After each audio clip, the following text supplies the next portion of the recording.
notion of moral purpose and spiritual leadership that you are big on. And you talk about moral purpose writ large. The leadership benchmark worldwide, according to the DDI reports that has come in from America, they say that the leadership bench is diminishing in organizational terms, largely due to burnout at the hands of COVID-19 and all that came with it in terms of dependence on leaders to lead. In this context, talk to me about the cultivation of leaders in the field of education. Okay, so let's take moral purpose. I've evolved from moral purpose, and the next level up, if you like. And the next level up, you actually mentioned the word is spirit. And we just finished a book. It's published, will be published October 25th. That's called Spirit Work and the Science of Collaboration. And it captures, in this particular case, 8 districts in the United States that are doing this. And so we really are now looking at transcendental side of human evolution. I hate to put it in those general terms, but it's got specific meaning. If I go to your question directly, let's take December 2019, before COVID, December 2019. The school system was pretty terrible then for the majority of students. It just was blah. The best word I can think of is blah. That's the most favorable. So it wasn't going anywhere. And some leaders were getting scores in literacy and numeracy, but there wasn't any heart to it, I guess I want to say then. Sure. And then the pandemic came along and blew it open. And then I think, our team has been tracing all over the world what's happened in the transition, what are the issues, and we will have the same ones as do. We published about it, all of that. And the way to put it, I can think I'll say objectively, is that the future is up for grabs. I don't think the future is now more assured, even though the opportunity is there for that. I think it could go either way because the world is such troubled situation. Now, to your leadership thing, I think prior to COVID, there weren't many leaders. I'm thinking of school leaders and system leaders, whether it's at a regional or state level. And it's not a criticism, it's just the nature of the system then. We're not very fundamentally going for human development, and basically they weren't. They were going with the literacy, numeracy, high school graduation, which I'm going to say from 2000 to 2010 was not a bad agenda. But after 2010, when things started to really get onerous, it's become less and less the agenda, and culminated in the pandemic discombobulation, which turned everything upside down. And two things I'd say about leadership.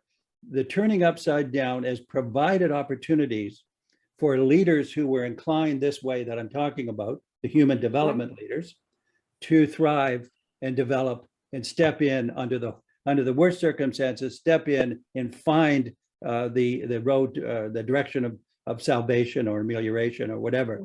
And there weren't very many leaders like that, but they were able, the ones that were had a propensity for that, really found themselves in a kind of a best case scenario for the kind of leadership that they represented. That was a minor part. And then the most leaders floundered because they could handle the old safe one, but not get big results, but they couldn't handle the discombobulation. And so they were at sea. And now we find the new leaders stepping in, and there's a kind of dual kind of phenomena right now, is many leaders, even the good ones, let's say, are burning out under this tremendous pressured situation. They are really floundering because just the sheer overwhelming of mental and physical and social complexities that are dynamite every day almost. So they are really to demands. But what the silver lining, is that some of these leaders now and new ones are stepping in, and they're finding it, the greater the complexity in a sense, the more that the challenge is attractive from a human development point of view. And so I really think that those that are stepping to the plate now have a different mindset, and they also are teaching students differently. And if you project it far enough, the way we teach students in the new way is going to produce better leaders as we go for the future. Sure. The trick is to capture the energy now, though, isn't it? If you think of the distributed leadership model, it works and it doesn't work. It demands trust, doesn't it?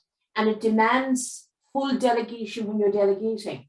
So perhaps these budding leaders who hadn't been given a voice until crisis happened now have found their voice, and that should be capitalized on. I hope so. I think what happens is, and we've written about this in short kind of analyses that are available on our website.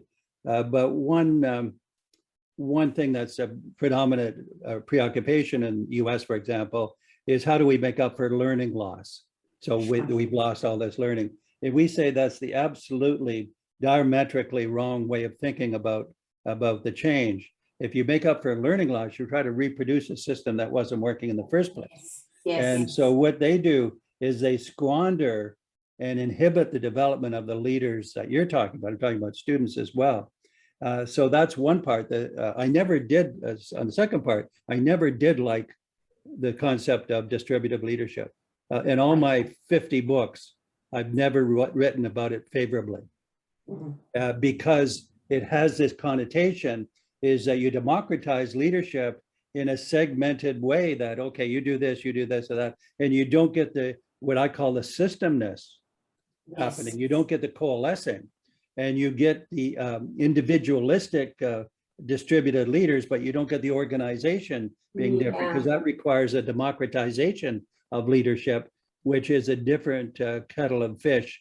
And we use, I think we coined the concept now, we do, called connected autonomy.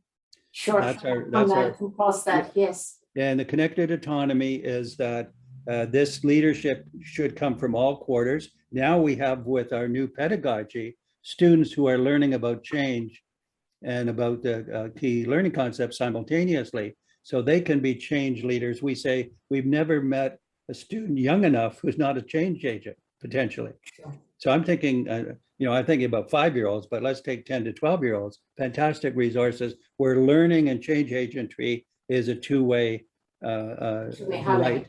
Yeah, absolutely. And that develops from there. So I think we have to reconceive leadership, make it broader so that it's younger and younger, encompasses the whole thing, make it less individualistic, and make it coalesce around connected autonomy and systemness. Yeah, and resting on student voice and capturing that innovation and that newness and excitement of childhood. Very often. And I find, when I push this, I find so many attractive concepts at the end of the day wanting. So let's take student voice and student agency. Yes. I think those are romantic and desirable, and but what I want is student enactment. I want the doing of change. You want the real thing, yeah. They can't. I just don't want them to speak up because we invite them. I want them to be really part of the change. Change agents, yeah. Change agency and change improvement agenda. It could be climate and macro stuff, but it could be local in your own community. And it's around, when you use the 6 C's, you get this democratization and an emphasis on enactment or doing.